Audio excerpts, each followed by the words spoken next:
de género. Es cuestión de... Por eso, escucha radio, simplemente lo mejor.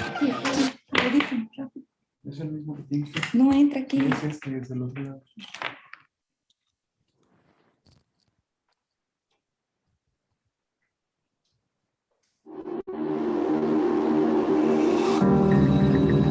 El universo es infinito, pero al final, todos estamos conectados. Con la energía descubrí que hay una fuerza que irradia a todos. No escucho bien. Está en cada uno de nosotros.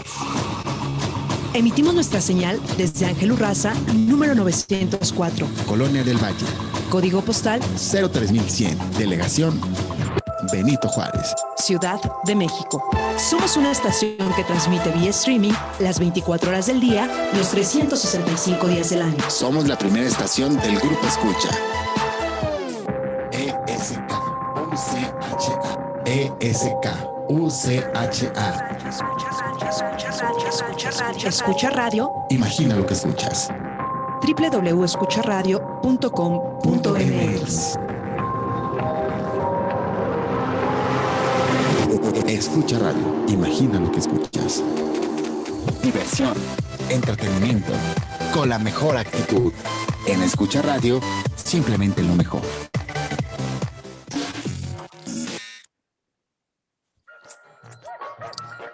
¿Buscas el turismo, la gastronomía, la cultura, el arte? Enamórate de México.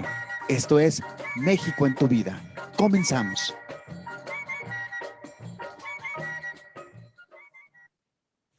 Hola, muy buenas tardes. Muchísimas gracias por estar aquí en México en tu vida, un programa que se transmite a través de Escucha Radio. Y bueno, como cada martes traemos un tema realmente pues diferente y para que ustedes estén formados. Y justamente el día de hoy pues nos acompaña la doctora Sabrini Novaes de Oliveira Soares. No sé si dije bien tu nombre, discúlpame. Muy bien, dijiste muy bien. Perfecto. Bueno, pues la doctora nos viene a hablar justamente de los nuevos paradigmas en la atención de la salud, esta nueva tendencia que está mejor conocida pues como slow medicine, si no más recuerdo. Doctora, si gusta usted presentarse, por favor, para que nuestros amigos radioescuchas sepan pues de la calidad de invitados que traemos a estos programas. Por favor, doctora. Bueno, buenas tardes a todos que nos escuchan. Es un gusto hablarles. Bueno, yo soy brasileña. Yo vivo en México hace 2 años y medio más o menos. Yo soy médico graduado en La Habana, en Cuba. Mi residencia hice medicina interna en Brasil y mi subespecialidad es cuidados paliativos. Mi enfoque de trabajo mayor es con pacientes crónicos, pacientes que portan enfermedades sin cura y también incluyendo los pacientes que tienen un abordaje de cuidados paliativos, que más vamos a hablar un poquito más adelante. Y sí, aquí en México represento junto a 3 compañeras el movimiento Slow Medicine en su brazo en México, ¿no? Es un movimiento internacional que estamos trayendo ahora a participación de México. Claro, esta nueva medicina que es Slow Medicine, prácticamente ¿de qué se trata? ¿Qué es esta nueva pues tendencia médica, podríamos decirlo? Sí, la verdad no es nada nuevo en sí, es un enfoque, un abordaje, una filosofía de atención a la salud que viene a traer una alternativa al modelo reduccionista, que es el que más o menos tenemos presente. Para explicarles mejor, el modelo de atención a la salud desde hace algún tiempo hasta los días de hoy es un modelo que trata más de enfocarse en la enfermedad. Ese modelo, ese abordaje nosotros llamamos de modelo reduccionista. ¿Qué pasa? Cuando enfocamos el cuerpo como una máquina, tenemos entonces una tendencia a entender, a buscar cómo resolver el problema que sería la enfermedad, basándose en el estudio de la fisiopatología, o sea, de cómo funciona exactamente esta enfermedad. Y ahí tenemos, por ejemplo, un número altísimo de especialistas ultra especializados en cada parte del cuerpo, ¿no? Es una medicina más costosa, nosotros llamamos en los países muy desarrollados se utiliza mucho la tecnología siempre es muy buena y tiene que siempre estar en favor de la salud, pero el exceso no siempre es bueno, ¿no? Entonces, el enfoque Slow Medicine es un enfoque sistémico, donde nosotros enfocamos la atención a la salud en la persona, en el individuo, tratando de buscar de acuerdo con sus valores, expectativas, sus gustos, sus necesidades, el abordaje médico más indicado para esta persona, ¿no? Nosotros siempre decimos, nosotros tratamos de establecer una comunicación muy eficiente con el paciente que estamos viendo para tratar de conocerlo bien y buscar la mejor forma de tratar a este paciente, no solo su enfermedad, porque al final nosotros somos un complejo de mecanismos, ¿no? No somos solo una enfermedad, somos personas con una cultura distinta, con una educación distinta, con gustos, valores distintos, entonces no podemos tratar todas las personas de una forma generalizada, ¿no? Entonces el enfoque Slow Medicine es exactamente esto. Para hablarles un poquito, el Slow Medicine es un movimiento, es una filosofía de atención a la salud. Ese movimiento es un movimiento internacional. Él tiene sus orígenes en Italia. Él inició más o menos en 2011 como tal, como movimiento de salud. Y viene expandiendo por todo el mundo. Tenemos Slow Medicine Brasil, Slow Medicine Francia, muchos personas que la llevan también en Estados Unidos, en Holanda. Entonces, ahora estamos buscando implementar esas herramientas, que la verdad es una herramienta de atención para México. Ella tiene como misión, vamos a decir así, el movimiento, 3 ítems básicos, que serían una medicina sobria, ¿no? Una medicina reflexiva, donde nosotros buscamos reflexionar sobre qué medida específica a este individuo sería más adecuada. Es una medicina respetuosa donde nosotros siempre vamos a considerar la autonomía del paciente como un elemento clave en esa atención, o sea, el paciente es el que junto con nosotros decidimos juntos lo que él necesita y lo que es importante para él. Entonces, siempre respetando esa autonomía del paciente y empoderando para que él pueda decir y expresar qué es lo que más le interesa en su salud, para que nosotros como profesionistas de salud podamos ofrecerle un tratamiento o un abordaje mejor indicado para él, pero es una decisión y una decisión conjunta y basada en una relación de confianza mutua, ¿no? Y justa porque Claro. el movimiento cree que la salud tiene que ser accesible a todos, tiene que ser amplia. Nosotros luchamos mucho por los sistemas universales de salud, donde los gobiernos necesitan, ¿no?, pensar en tener un sistema integrado y que sea universal a todos, y eso facilita mucho. Entonces, básicamente son esos 3 puntos principales.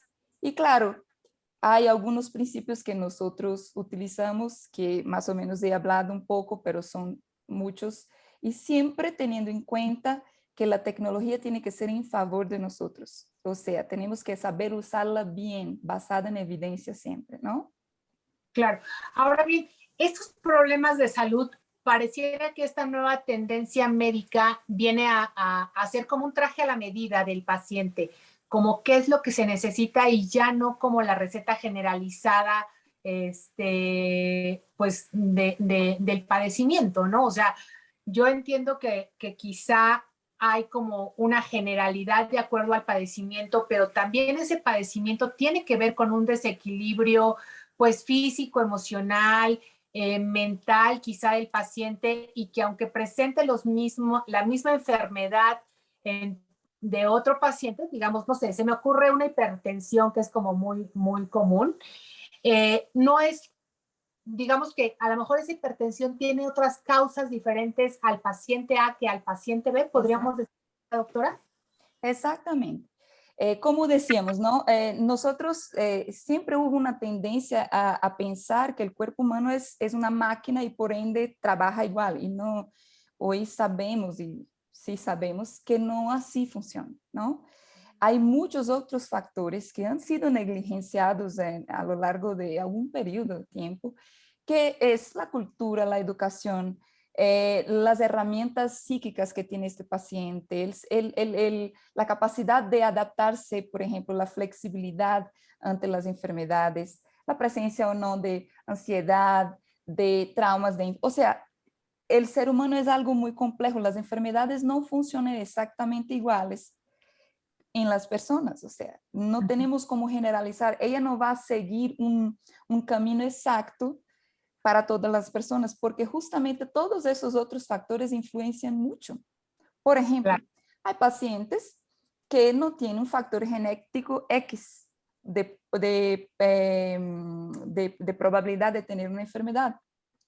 Hay pacientes que tienen, por ejemplo, se adecuan bien a algún medicamento, hay otros pacientes que no, que tienen reacciones adversas. Entonces nuestro organismo refleja factores, o sea, nuestro organismo se comporta de forma distinta ante un medicamento, ante un procedimiento. Por eso que a veces, o sea, la población general tiene una tendencia a entender que la medicina es una ciencia exacta, ¿no? O sea, que todo va a funcionar y que todo es eficaz y que si nos están prescribiendo es que 100% de chance de que salga bien, vamos a decir así.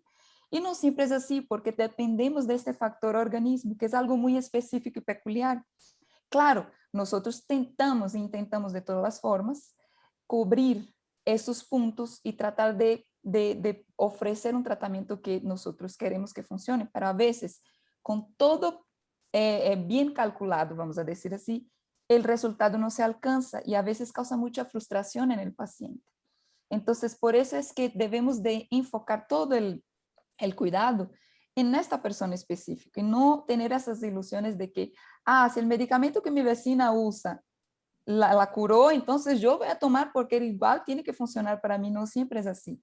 Y ese es un papel, un rol que nosotros como médicos y trabajadores de la salud debemos de educar e informar a nuestros pacientes, a las personas, a la comunidad, que no siempre es así. Y eso lleva mucho error, ¿no? ¿Cuántas veces no escuchamos, es que mi vecino tomó ese medicamento y si mi presión está subiendo voy a tomar ese también? Y no quieren acudir al médico para ver si ese medicamento y esa dosis está correcta. Entonces Claro. nosotros tenemos que tener siempre ese cuidado de que para cada persona hay algo específico que nosotros encaminamos y que nosotros observamos, identificamos en las personas para poder prescribir un tratamiento. No funciona igual para todos. ¿Cuántas personas se someten, por ejemplo, a un tratamiento de cáncer y que no sale como se esperaba? Claro, siempre esperamos que venga lo mejor, pero a veces el porciento de chance de salir mal se alcanza, o sea, no obtuvo el resultado que esperábamos antes. Por eso es muy importante que nosotros ajustemos las expectativas siempre con las personas, de saber que, mira, cada organismo es distinto y se va a presentar respuestas distintas en dependencia de que cómo cada uno la enfrenta, ¿no? La manifiesta. Claro.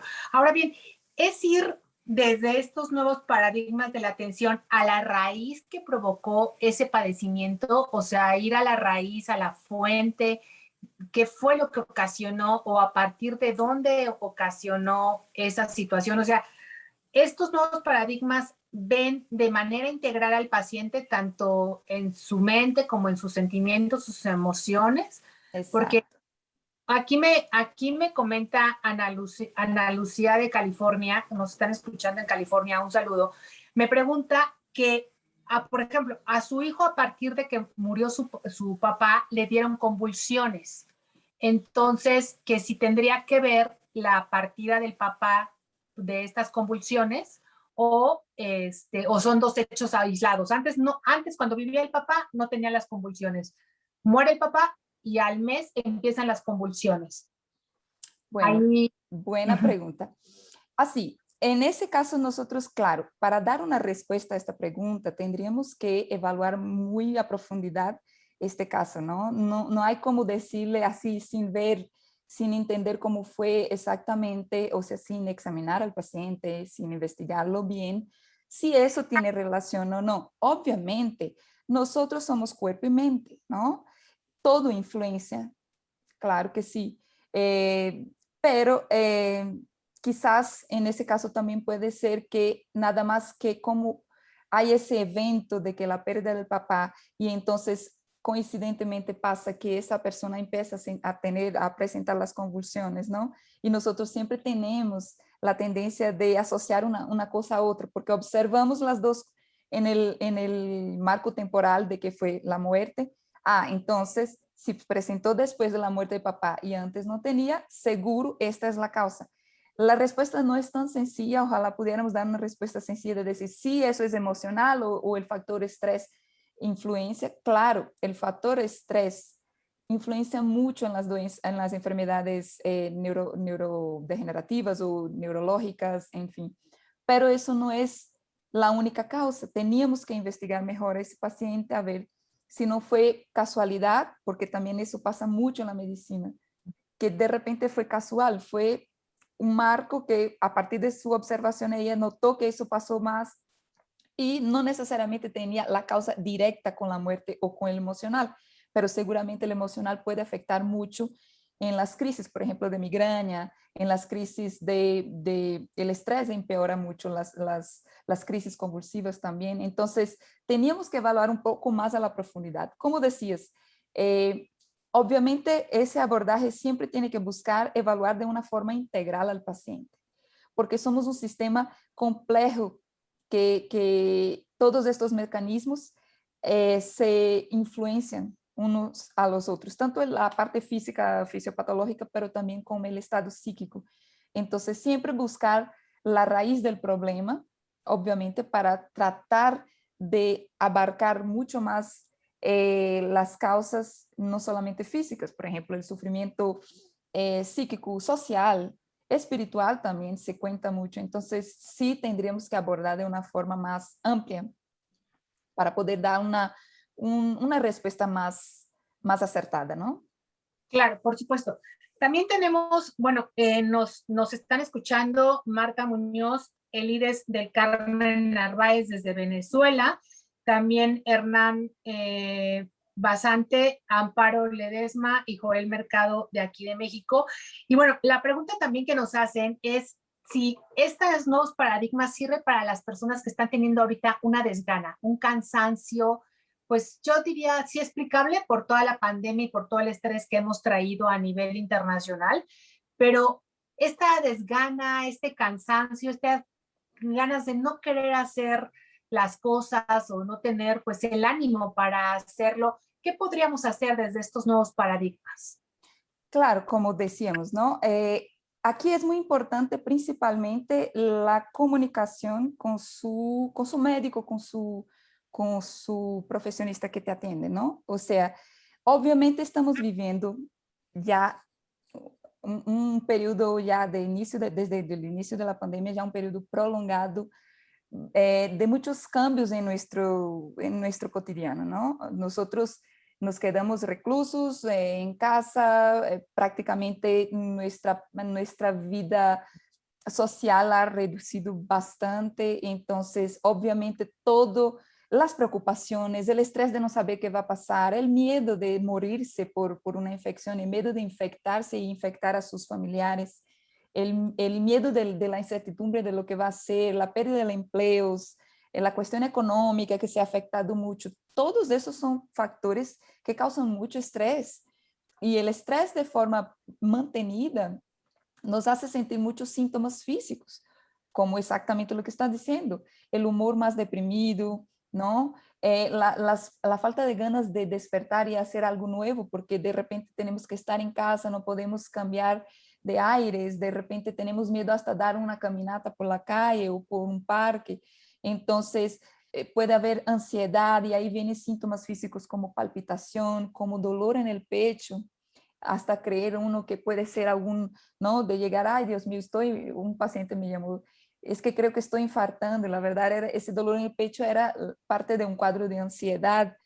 Hay síntomas físicos como adelgazamiento o aumento de peso por estar más ansioso, pérdida de pelo, en fin, hay tantos síntomas que pueden ser asociados a ese estrés mantenido que sin duda alguna teníamos que tener un abordaje mucho más amplio, porque no todo, por ejemplo, es medicar, ¿no? Hay una tendencia como de esas tendencias del método reduccionista que todo es medicalización, ¿no? Un medicamento y me va a funcionar. Y no siempre es así. Muchas afecciones psíquicas no se obtiene tanto efecto solamente usando un medicamento, por ejemplo. Y no en todas las enfermedades psíquicas o psiquiátricas se indica un medicamento, o sea, un medicamento que vaya a curar esa patología. A veces es terapia, a veces hay un sinnúmero de alternativas, ¿no? Como por ejemplo la acupuntura, algunas terapias alternativas que ayudan al control del estrés y de la ansiedad, la acupuntura, los aceites esenciales, algunas cosas que auxilian en el método que pueden trabajar juntos, pero no necesariamente es el uso de un medicamento que va a ayudar. Slow justamente tiene que, a partir de una comunicación amplia con este paciente, entender qué factores son los que están influenciando más en ese padecimiento, en esa sensación de que no tengo ganas de hacer nada, esa fatiga, esa falta de energía, para tratar de abordar todas esas esferas humanas, ¿no? Que no solo es el físico, también es el social, el psíquico, el espiritual. Entonces nosotros abordamos una forma más amplia para tratar de buscar la causa de ese síntoma, ¿no? Claro. Ahora, dentro de estos nuevos paradigmas hacia la atención de la salud, podríamos decir que es una medicina un poco más lenta, porque a veces quisiéramos que fuera rapidito, ¿no? Me enfermé y quiero el medicamento, no me importa cuál sea, que sea rápido, que me lo quite y demás. Y aún así, el propio medicamento farmacéutico tiene un proceso, por eso se da como, no sé, una semana de medicamento o unos días o no sé, un tiempo para este medicamento. Esta medicina tenemos que entenderla que tiene que ser paulatina, así como nosotros enfermamos. Sí, la verdad, el concepto slow cuando nace era más en sentido de tener del tiempo para escuchar a tu paciente, ¿no? Okay. El tiempo para establecer una relación de confianza, el tiempo para entender qué quiere ese paciente, qué necesita ese paciente. Y para eso necesitamos una buena comunicación. Obviamente, vivimos en una era de que todo es inmediato, todo es instantáneo, con un clic, con un dedito en el celular ya tenemos toda la información que queremos y se ha acelerado mucho todo. Y no distinto ocurrió también con la medicina. Entonces, a veces tenemos, la población cree que con un medicamento se resuelve todo en un día, no así funciona el cuerpo. El cuerpo tiene su tiempo, cada organismo tiene su tiempo para restablecer su salud, ¿no? Entonces, por ejemplo, lo que nosotros enfocamos siempre es el enfoque centrado en esta persona y en cómo podemos ayudarla, pero también siempre tenemos que comunicar bien con ese paciente que las cosas tienen un periodo.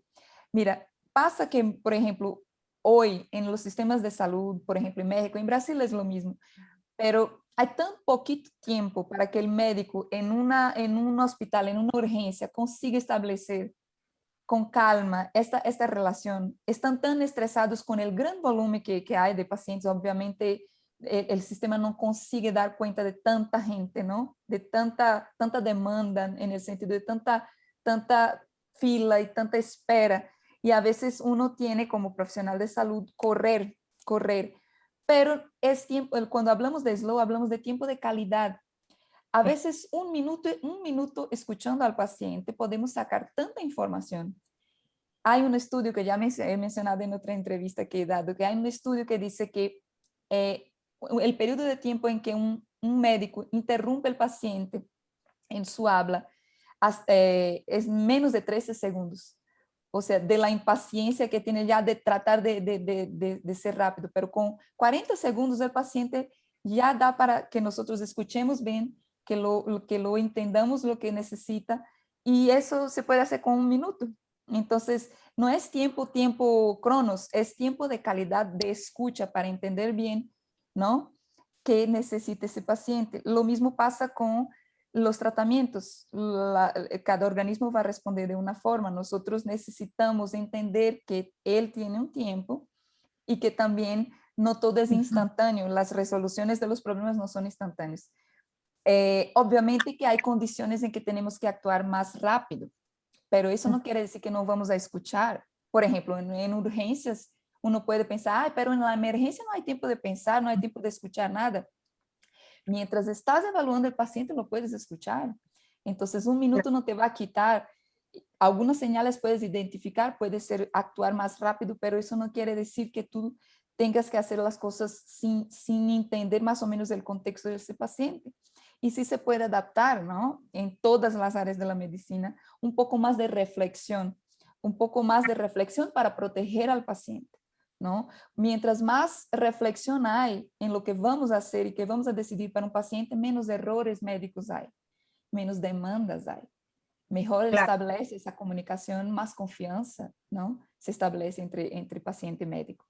Entonces, esta parte desde el punto de vista como paciente, estos nuevos paradigmas de la atención a la salud, yo como paciente, ¿qué es lo que yo también tendría que hacer? Porque a veces queremos toda la responsabilidad para el médico, ¿no? Pero yo como paciente, pues ahora sí como paciente, ¿no?, del término de paciencia, ¿qué es lo que yo tendría que también estar haciendo o cómo podría yo acceder a estos nuevos paradigmas aquí en México y bueno, pues en todo el mundo, porque yo creo que es para todos, ¿no?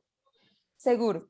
Obviamente que eso es una de los principios fundamentales de Slow, que es la corresponsabilización. O sea, para poder exigir, para poder esperar una buena atención, también hay que poner de su parte, ¿no? Esa es una relación horizontal. En el otro modelo hay una tendencia de una medicina muy paternalista, o sea, yo soy el que sé, el médico es el que sabe, y de forma vertical, o sea, yo digo lo que tienes que hacer y tú me obedeces. Pero eso se ha comprobado que no funciona, hay muy poca adherencia al final, porque si el paciente no comprende la importancia de lo que está haciendo, si él no entiende su enfermedad, si él no se cuida, no va a haber resultado. Para conseguirmos el resultado común, que es el bienestar del paciente, físico, emocional, psíquico, social, es que él entiende lo que, o sea, llegar a ese punto necesita de las dos partes. Por eso decimos que en una relación horizontal, donde el médico, a partir de una relación de confianza, ¿no?, identifica cuáles son las expectativas, los valores, ¿no?, las intenciones de este paciente, puede ofrecer algo, una gama de opciones para que ese paciente diga, bueno, para mí entonces yo creo que mejor es, pero obviamente el paciente solo puede escoger una terapéutica o un camino a seguir cuando él está bien informado. Y para estar bien informado, nosotros también tenemos que darle información amplia de forma sencilla para que él entienda, obviamente eliminando ahí el vocabulario muy médico, muy técnico, porque el paciente necesita entender cómo funciona, pero también el paciente necesita estudiar su enfermedad. Tiene que informarse, ¿no? Tiene que estar a par de las, por ejemplo, es un diabético, tiene que saber cuáles son las posibles complicaciones, cuáles son las medidas dietéticas que tengo que cumplir para que yo pueda estar mejor. Entonces, obviamente, la autonomía, ella solo es posible cuando también ponemos de nuestra parte. Eso no es una relación de yo digo y tú haces y tú obedeces. También tiene que estar muy a la par de su enfermedad. Y la otra cosa es no tener miedo a preguntar. Los pacientes van a la consulta a veces y se quedan callados, ¿entendiste? Y a veces uno pregunta, ¿entendiste? ¿Comprendiste bien? Pero le da pena decir que no entendió. O le da hasta un cierto miedo de preguntar algo porque, si el doctor piensa que yo estoy cuestionando lo que él dice. Es un derecho. La salud y la obtención de esta información es un derecho de todo paciente. El paciente tiene derecho de preguntar, por ejemplo, hay unas preguntitas que yo siempre informo a mis pacientes. Tiene que saber qué es lo que el doctor cree que tienes, cuáles son las opciones terapéuticas, ¿no?, que ese doctor me está ofreciendo, cuáles son los costos de cada camino. Es un derecho total de preguntar, doctor, ¿cuál es el menos costoso, el más costoso? ¿Qué camino es el más para mí, ¿no?, el mejor para mí? Lo otro es no tener pena de decir, doctor, una pregunta, más o menos un aproximado de eficacia, o sea, de lo que me estás proponiendo. Es un derecho, es decir, eso tiene una eficacia comprobada. Mira, en tiempos de pandemia lo que ha pasado mucho es que, infelizmente, hay muchas fake news, hay muchas noticias falsas, hay muchas informaciones encontradas de, por ejemplo, kit COVID, algunos medicamentos que no tienen evidencia y que surgieron por cuenta de toda esa gran, nosotros llamamos de infodemia, ¿no?, que fue la pandemia de informaciones, muchas informaciones. Entonces, algunos profesionistas, algunos médicos, algunos, no fueron todos, pero algunos,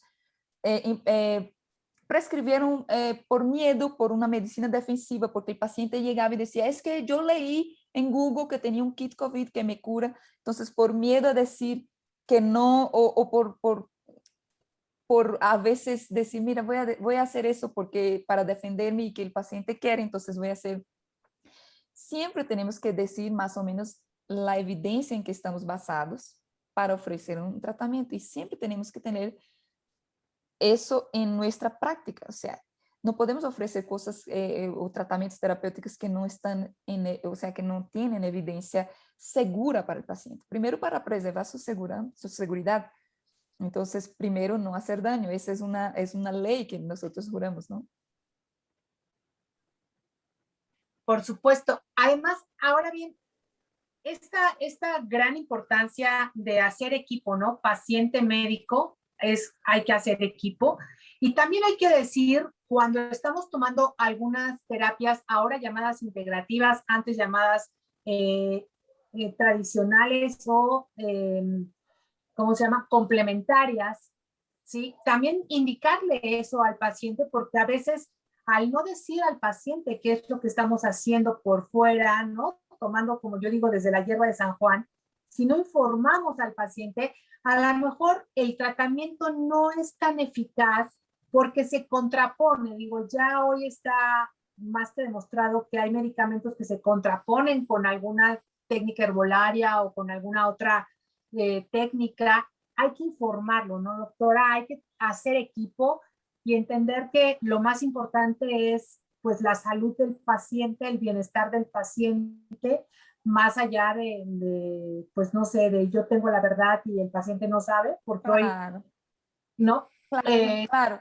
Nosotros en Slow tenemos uno de los principios que es una medicina integrativa. Cuando decimos integrativa, quiere decir que integra el mejor de los dos mundos. Nosotros siempre decimos así, el mejor de la medicina tecnológica, de la medicina tradicional, y el mejor del otro mundo, que es de la medicina alternativa, como se antes llamaba, ¿no?, las medicinas complementarias. Medicina tradicional basada en evidencia, siempre que sea indicada, y medicina complementaria, siempre que posible. Claro, siempre tenemos que informar bien al paciente. Eso es una cosa que nosotros siempre estamos diciendo. Lo más importante de todo es ajustar expectativas. Por ejemplo, hay medicamentos que necesitan sí o sí en un paciente. Por ejemplo, un paciente con insuficiencia cardíaca necesita un X medicamento para su enfermedad, para control de síntomas principalmente de ese paciente. No hay manera de que no sea así. Nosotros no podemos cambiar una cosa por la otra. Claro. De decir, no, no tomes eso y vamos a tomar aquí una una herbolaria que te va a mejorar. No, tampoco podemos hacer eso por riesgo de salud del paciente. Lo que tenemos es que integrar beneficios, ¿no? Lo mejor de la tradicional, y siempre que posible también manejar, por ejemplo, principalmente cuestión psíquica, el estrés.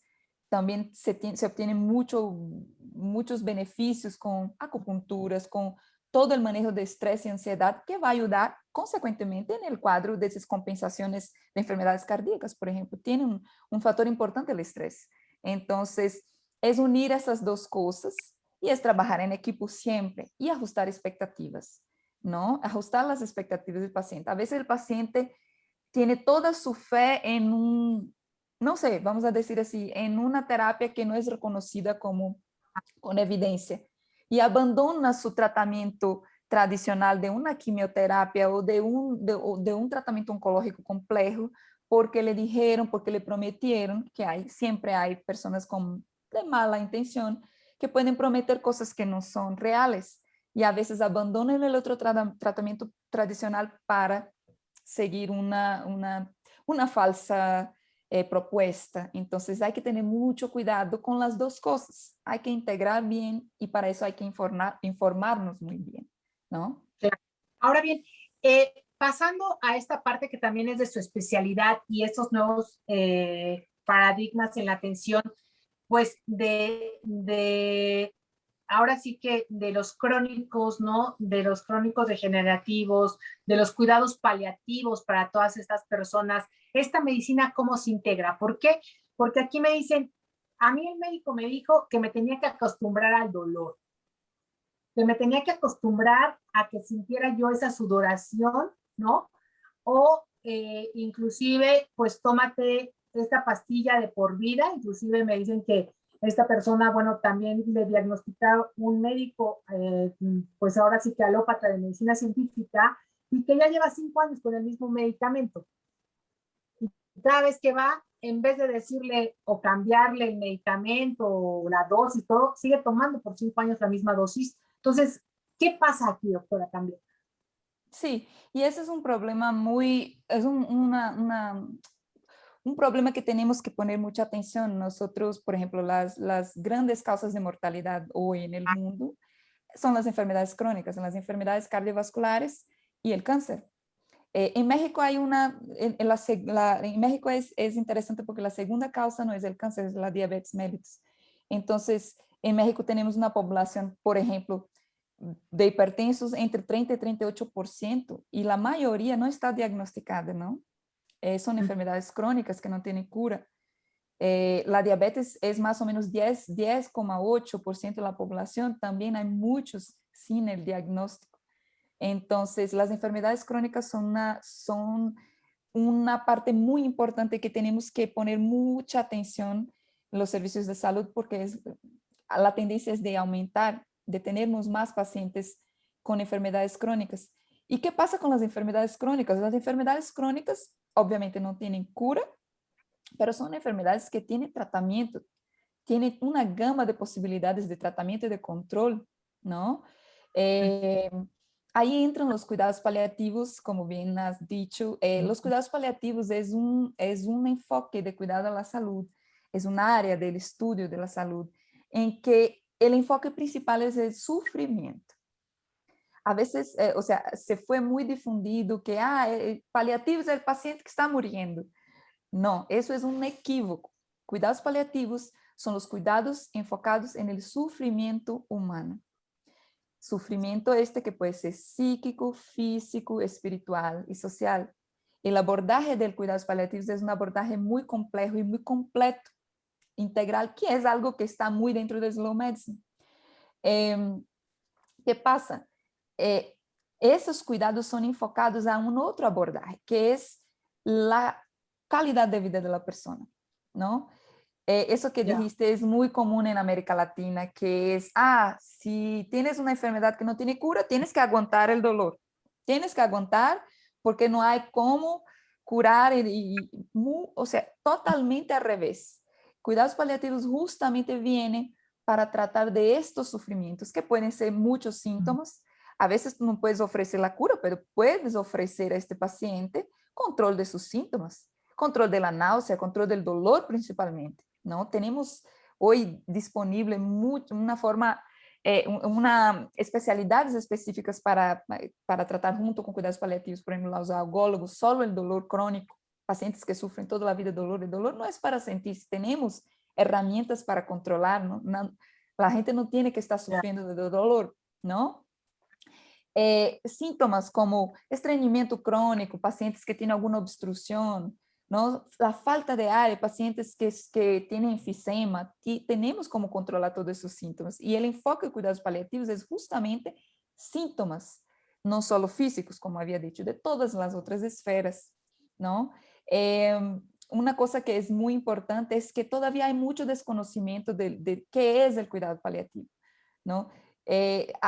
Nosotros llamamos hay una palifobia, ¿no? Es un término que no existe, es un neologismo, pero la palifobia es, si yo hablo con mi paciente que le voy a encaminar a un servicio de cuidados paliativos, lo que piensa el paciente es, me voy a morir, ya no queda nada para mí, me voy a morir inmediatamente y ya se pone triste. Entonces, a veces los profesionistas, para evitar esto, ni mencionan. Pero lo que tenemos que hacer es al revés, es educar a la población. Primero, que los cuidados paliativos son cuidados que andan en paralelo a los cuidados curativos, ¿no? Toda enfermedad que es potencialmente mortal, ¿qué quiere decir eso? Toda enfermedad crónica que puede ser la causa de tu muerte algún día en la vida, amerita en algún momento, más o menos, el acompañamiento en paralelo de tu médico tratante, que va enfocado en la cura, pero también de cuidados paliativos para sus síntomas, para saber adaptarse a esa nueva realidad. Hay mucho estrés, hay mucha angustia, hay mucha tristeza en esos pacientes, es muy frecuente. Entonces, también tratamos esta parte. A veces es terapia ocupacional. Es un paciente que ya no consigue desarrollar una actividad que antes podía y está muy triste por eso. Nosotros paliativos tratamos de ayudar a través de la terapia ocupacional, readaptar su vida a la nueva condición, por ejemplo, alguna discapacidad que pueda tener con la nueva enfermedad, adaptar para que siga trabajando y tenga calidad de vida, ¿no? Entonces, todo eso es el enfoque que damos en los cuidados paliativos. Y eso es en paralelo, en conjunto con la terapia curativa, en equipo. No quiere decir que una cosa u otra, ¿no? La idea que se tiene todavía es, ya no hay que hacer cuidados paliativos. Entonces el paciente dice, no, yo no quiero cuidados paliativos, porque si voy para allá, es que ya no tiene nada que hacer conmigo. Eso es solo una parte de cuidados paliativos, que son los pacientes que ya están en terminalidad, o sea, ya están en la fase final de su vida. Pero el paliativo es desde un diagnóstico de una enfermedad que puede amenazar su vida, como todas esas crónicas, pero en acompañamiento en mayor o menor grado con su equipo tratante. Puede que un paciente no llegue a quedar exclusivamente con paliativos, ¿no? Que se mejore de su enfermedad y nada más va a tener consultas si necesario. Hay pacientes que ameritan puro cuidados paliativos exclusivos al final de su vida. Ya no ameritan tratamiento curativo, pero sí hay todo un abordaje en conjunto, ¿no? Entonces, y qué bueno que tocasen ese tema porque el 9 de octubre de este año es el Día Mundial de Concientización de Cuidados Paliativos, ¿no? Okay. Se conmemora en el mundo entero y hay actividades también desarrolladas en el mundo entero. Este año el tema es, el eslogan es no dejar a nadie atrás. O sea, estamos luchando por equidad en el acceso a los cuidados paliativos. Infelizmente, en América Latina todavía deja mucho a desear en la cuestión de los cuidados paliativos. Hay mucha poca inversión en esta área. Tenemos países mucho más desarrollados, ya con acceso amplio, ¿no? Que las personas tengan dentro del sistema de salud inmediatamente acceso a los cuidados paliativos. Pero, por ejemplo, si te doy una cifra, casi 88% de la demanda por cuidados paliativos entre niños y adultos no son logradas en el mundo. Y América Latina todavía tenemos mucho trabajo adelante de ofrecer esos servicios. Por ejemplo, mucha gente ni conoce que es un derecho no morir sufriendo, ¿no? Por ejemplo. Claro. Ahora, ¿es diferente la clínica del dolor a cuidados paliativos o es lo mismo? La clínica del dolor es una parte que trata de atención paliativa en el caso para el dolor, ¿no? Son clínicas especializadas. Por ejemplo, un algólogo paliativista es alguien que trabaja con dolor, ¿no? En la clínica del dolor, pero también aborda otros aspectos. No es solo eso, porque es lo que habíamos dicho, el sufrimiento humano, y eso llamamos sufrimiento total o dolor total, no depende solo del físico. A veces el paciente está en sufrimiento, vemos mucho eso en los pacientes. Es un paciente que ya está con dosis optimizadas de algún analgésico potente y el dolor sigue presente. pero si nosotros no abordamos el sufrimiento psíquico, ¿no? El sufrimiento social, a veces es un paciente que tiene una condición financiera muy precaria y que está muy preocupado porque no sabe cómo va a hacer para tratarse, para comprar los medicamentos. A veces una situación familiar terrible en que la familia no lo ayuda, él no tiene apoyo social. A veces está en sufrimiento muy grande espiritual, cuestionando a Dios o a su creencia, porque espiritual es cual, que no es solamente religión, es el sentido de la vida, ¿no? Entonces, todo ese sufrimiento también puede influenciar el dolor físico. Y si nosotros no abordamos toda esa parte, como habíamos dicho en Slow, no son sistemas separados. Entonces, no es suficiente solo clínica del dolor. Es muy importante el clínica del dolor porque eso es lo básico. Un ser humano con dolor no puede desarrollar otras actividades de manera plena. Alguien sufriendo de dolor es lo peor que puede pasar a un ser humano. Entonces, eso es el primerísimo paso. Abordaje bien del dolor. Pero también las otras esferas, porque no es solo ahí. Estaríamos enfocando apenas en un factor que falta todo lo demás. Entonces, por ejemplo, el tratamiento paliativo nunca es de una persona sola, no es solo el algólogo. Necesita un equipo multiprofesional, necesita el psicólogo, necesita el terapeuta físico para las enfermedades que necesitan, que ameritan de terapia física para mejoría de calidad de vida. Necesita el servicio de enfermería muchas veces, necesita el logopeda, el fonoaudiólogo, necesita el trabajo del terapeuta ocupacional, ¿no? De las terapias complementarias. Entonces es un equipo transdisciplinario, multidisciplinario, trabajando juntos. Y no solo el médico, no está enfocado solo en el algólogo, el médico paliativista. Necesitamos un equipo para tratar a este paciente, incluso personas que trabajan con la espiritualidad, ¿no? Nosotros en portugués el capelán o los capellanes son personas que entienden de la espiritualidad y que auxilian a esas personas a mejorar ese sufrimiento, ¿no? No necesariamente es un pastor o un padre o un, de cualquier, ¿no? Un monje budista, pero él puede ayudar a manejar ese estrés espiritual para que eso pueda ayudar en su flexibilidad, en su adaptación y aceptación, ¿no? De la condición. Entonces, es todo un sistema. Por eso es que necesitamos que haya inversión pública en políticas públicas que ofrezcan todos esos servicios a la población. Claro. Ahora bien, me preguntan si el dolor, por ejemplo, causado por un cáncer crónico, realmente sí se llega a quitar, ¿no? O se llega a disminuir en, pues, no sé, en un 90%, o definitivamente no. Claro, mira, lo mismo que había dicho antes, todo parte de una evaluación. Claro.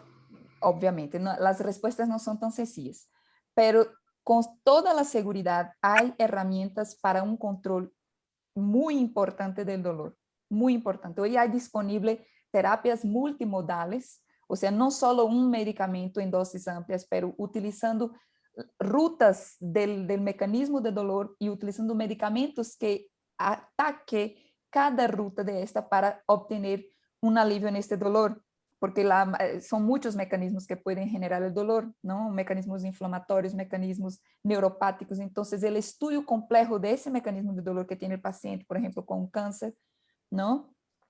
Tenemos las herramientas y tenemos los especialistas para tratar bien el dolor y reducir, si no a total, reducir al máximo para que pueda tener calidad de vida.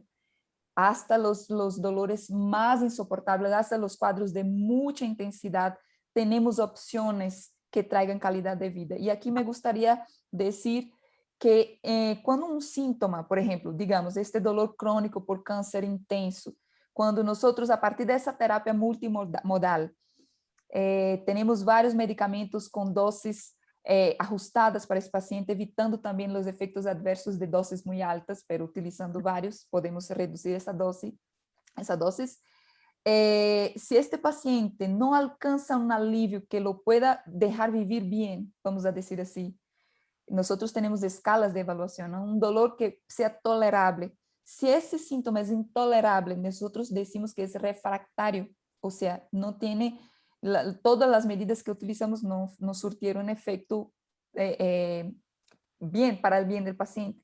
Hay una opción llamada sedación paliativa, pero solo se usa cuando todas las medidas fueron intentadas sin este beneficio para su calidad. La sedación paliativa es la utilización de medicamentos sedantes, es un complejo de medicamentos, no, por lo general son compuestos que hacemos para tratar de manera intermitente o no, no necesariamente, no es eutanasia, o sea, no es matar al paciente, eso es ilegal, no se puede hacer, pero es tratar de, a partir de una sedación, reducir la experiencia de este síntoma refractario, por ejemplo, el dolor. Es un dolor insoportable, el paciente está en un sufrimiento absurdo, ya hemos intentado muchas herramientas y muchas terapéuticas, no hemos logrado que esté con cierta calidad de vida, lanzamos mano, ofrecemos al paciente la sedación paliativa, que es una sedación que puede ser que mantengamos el paciente la mayor parte del tiempo dormido, sedado, sonoliento, para que no experimente ese sufrimiento tan grande, o de forma intermitente. A veces podemos hacer momentos de sonolencia y dormido, etcétera, con momentos en que despierta y puede contactar a sus familiares. La sedación puede ser superficial, ¿no? Permitiendo ese contacto, nada más sedando un poquito para que experimente menos, o sedación profunda, que ya sería un paciente que ya no mantendría tanto contacto con sus familiares, etc. Es una opción que existe. En los centros especializados también se es posible hacer la sedación paliativa a través de un especialista en su casa, si así se decide. Es totalmente posible. El domicilio es el lugar más adecuado para el tratamiento de cuidados paliativos, no tener que sacar a ese paciente que ya está en terminalidad. Estamos hablando de terminalidad, de su casa, y se puede ofrecer este servicio en casa. En Brasil eso es ampliamente utilizado, las atenciones domiciliares, que aquí creo que va empezando, ¿no? Entonces, pero es una posibilidad. Y sí, tendríamos que evaluar ese paciente, pero sí te digo que con toda la seguridad que se puede mejorar mucho. Y si no hay cómo sacar, la sedación paliativa es una opción también. Claro. Doctora, me preguntan también, Ana Belén de Monterrey, de Nuevo León, Monterrey, me pregunta si también esta parte en donde los médicos, por ejemplo, las sensaciones que uno tenga, ¿no? Sudoración, uno siente que suda pero no suda, o sea, todo este tipo de sensaciones que a veces uno tiene y que va al médico y el médico le dice, son sus nervios, es estrés, es esto, es lo otro, pero no le acaban de dar por qué ella siente esas sensaciones de sudoración, por ejemplo, en alguna parte del cuerpo, ¿no? De hecho, me especifica que en el pie izquierdo ella siente como que si sudara, como si estuviera mojado el pie, y que ha ido a diferentes médicos y le dicen que son sus nervios. Entonces, volvemos a las respuestas estas de cuando no sé, mejor te digo que es otro asunto, ¿no?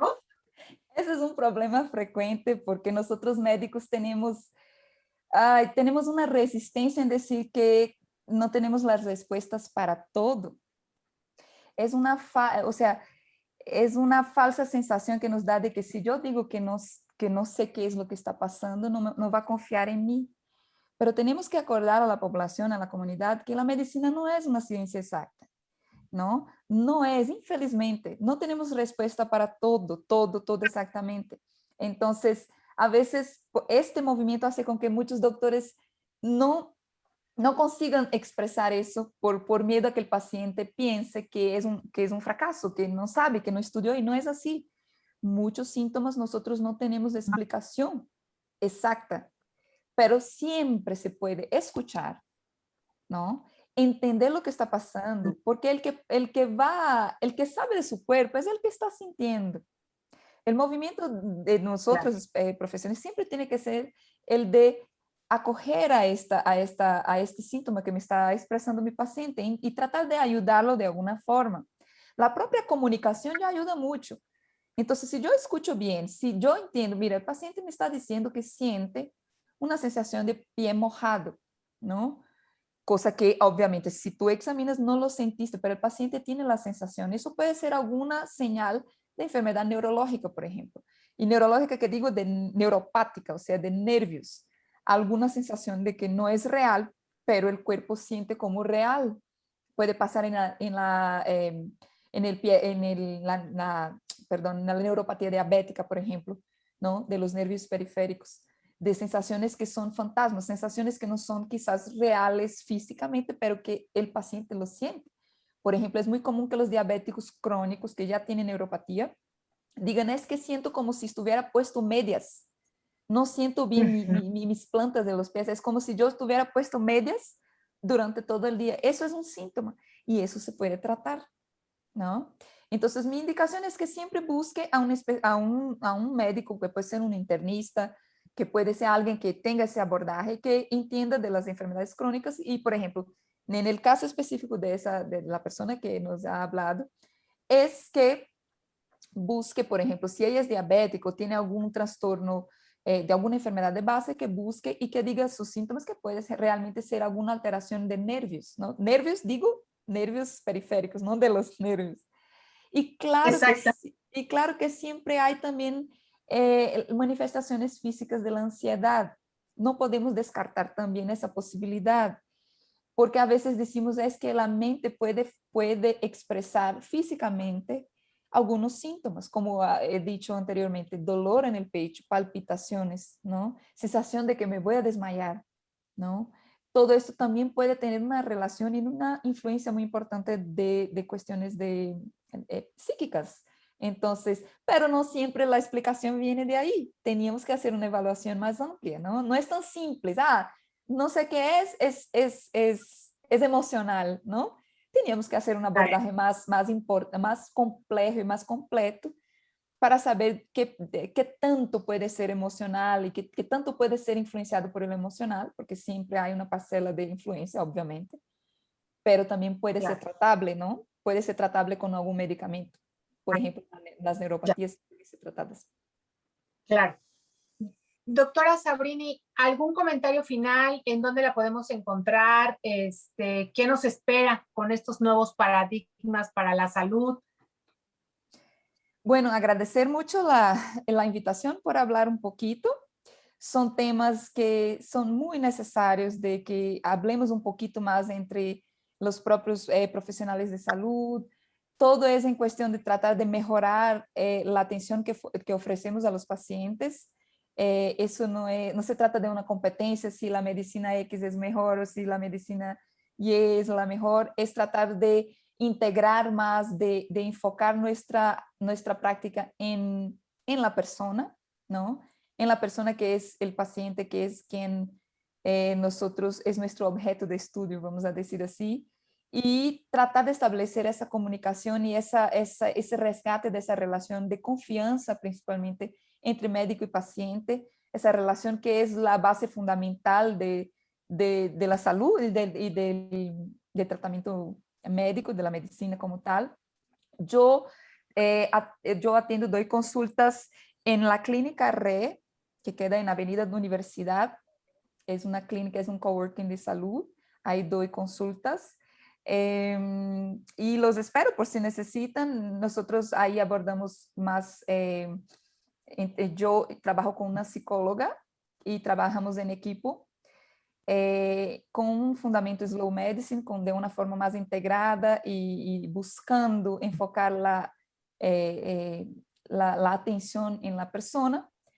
Y muchas gracias por la invitación y invito a todos también que lean y que se informen sobre sus derechos. Los pacientes crónicos tienen derecho a los cuidados paliativos desde su diagnóstico de una forma complementaria al tratamiento curativo y solo trae beneficios. Entonces no tengan miedo a hablar del tema.